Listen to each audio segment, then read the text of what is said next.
Hello and welcome.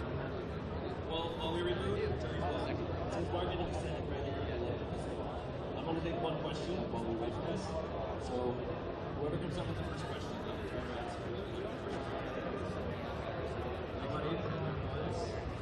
twice. Whoa! We're back. That's how I'm going to start. What? We're live? What? We're live? Well, hello. It's me, Tim Rogers from Kotaku.com. We're here at E3 2017. I bet you thought we were time traveling. I kept you in suspense. We're at Ubisoft's booth. That's Ubisoft. A lot of gamers aren't sure if it's Ubi or Ubi. You hear both. I've heard both from people I know who work at Ubisoft. In Japan, they call it Ubisoft. They actually do, like Ubisoft. I don't understand it. But we're here with this game, Far Cry 5, which, if I were the creative director of it, it would be called Far Cry, because that's the joke I make about everything, the easiest one possible about the title. I'm an American, so I make the easiest joke possible about the title of a thing. Rather than investigate it, I just look at the name of it and think, what's the funniest thing I can say? So for Far Cry 5, it's Far Cry.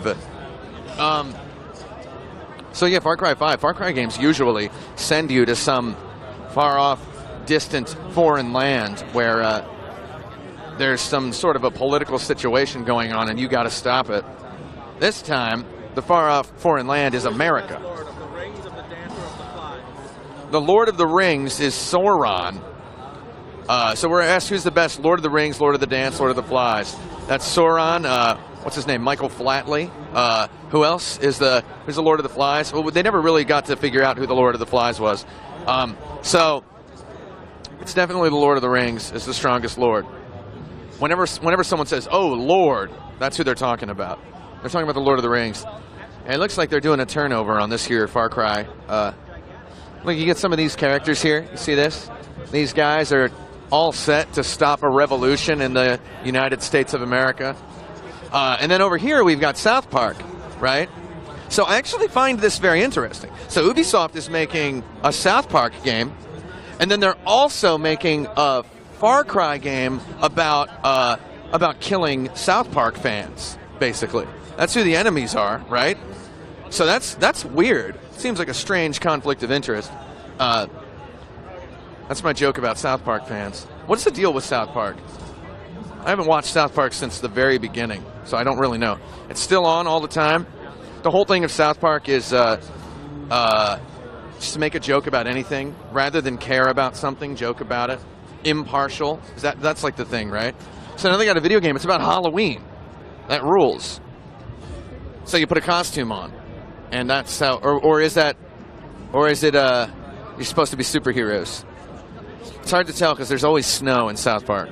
It looks like it's like Nightmare Before Christmas. What do we got? Oh, we've got some people coming up to play Far Cry 5. They're going to cry, and they're going to cry really far. So let's find out. Let's see who shoots and who gets shot. So you can actually choose you get to choose like your partner. Do you see on that screen? We've got Nick, Grace, and Boomer. Close up over here. Oh, go on over there. So we've got, they're going to press X to play the E3 demo. See, I like little touches like that when they show a game at E3. See how it says press X to play the E3 demo? It's like you sit down to play it and you know, oh, this is a curated experience. It's especially for me. That's it's like the E3 concierge treatment that they give you when you play a demo. You just waited in line an hour, 2 hours to play a game, and then you get a little touch like that. It's like, we know that you're at E3. It's appreciated. It's like sitting down in a car and it's got leather upholstery. It feels like that.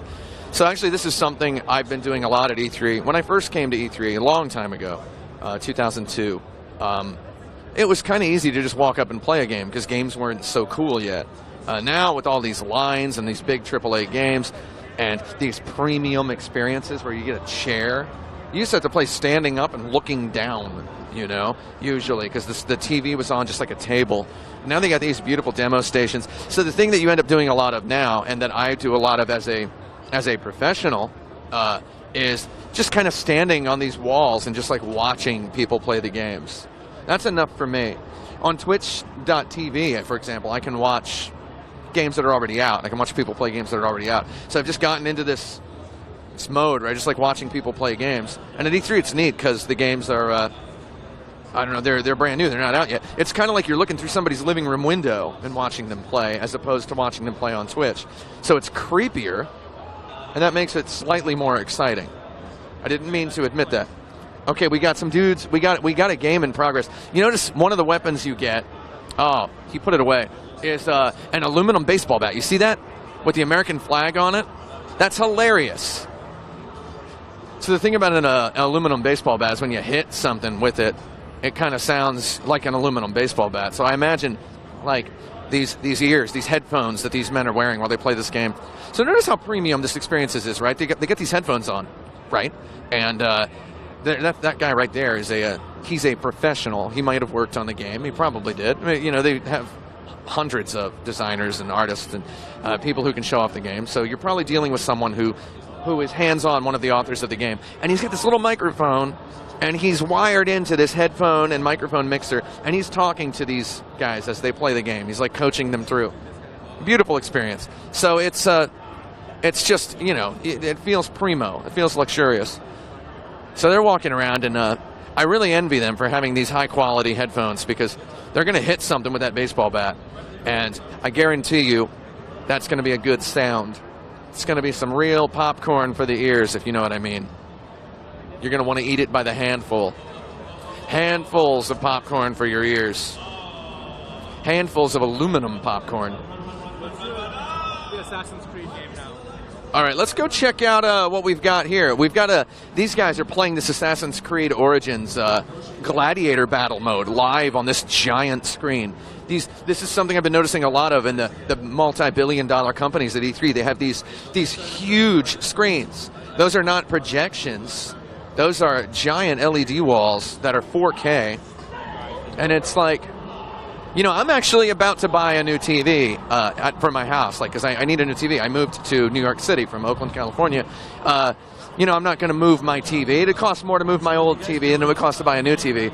So I'm going to get a 4K, right? Because they're now the price that the 1080s were. And I'm looking at this, and I'm like, man, I wish I just had one of these. Like, can I not get this in my house? Oh, and here's the dudes playing up on the stage. Notice this guy he's got a pro commentator next to him commentating because he can't spare the brain width to talk while playing because it's so serious. I will say, so I've played a lot of the Assassin's Creed games. The combat looks very different in this. Combat in Assassin's Creed was usually this very scripted kind of stuff.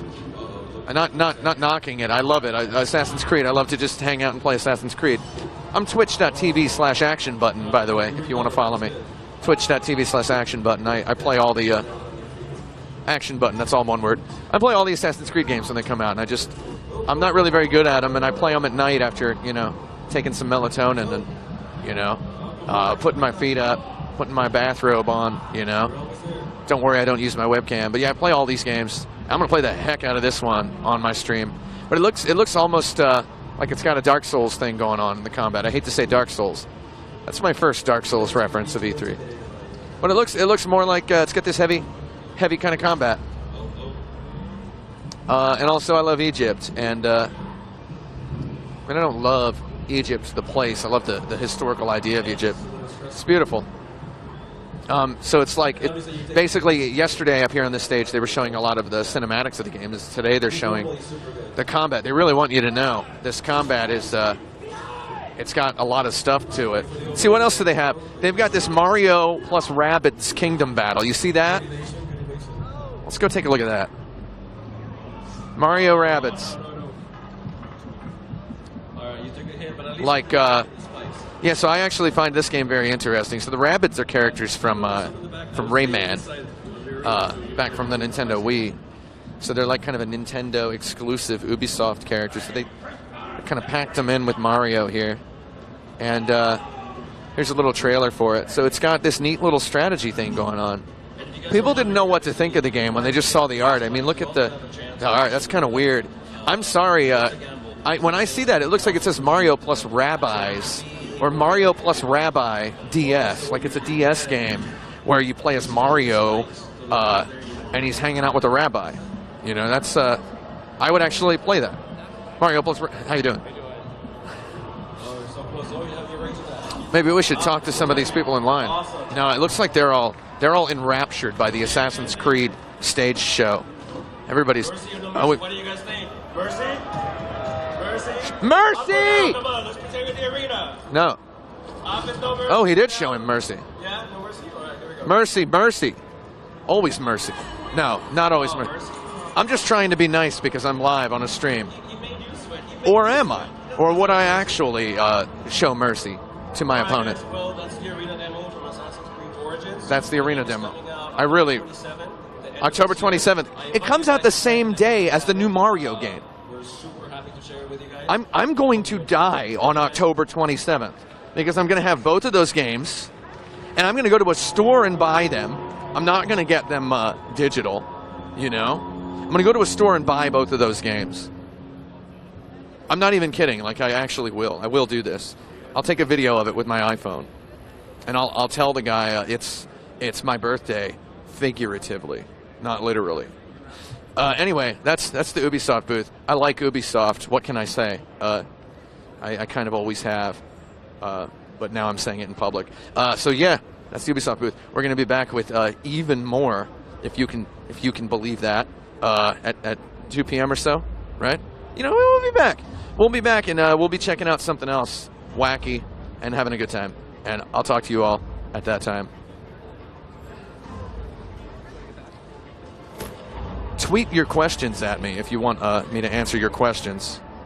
I will answer any questions. Who would win in a fight questions? Send me those.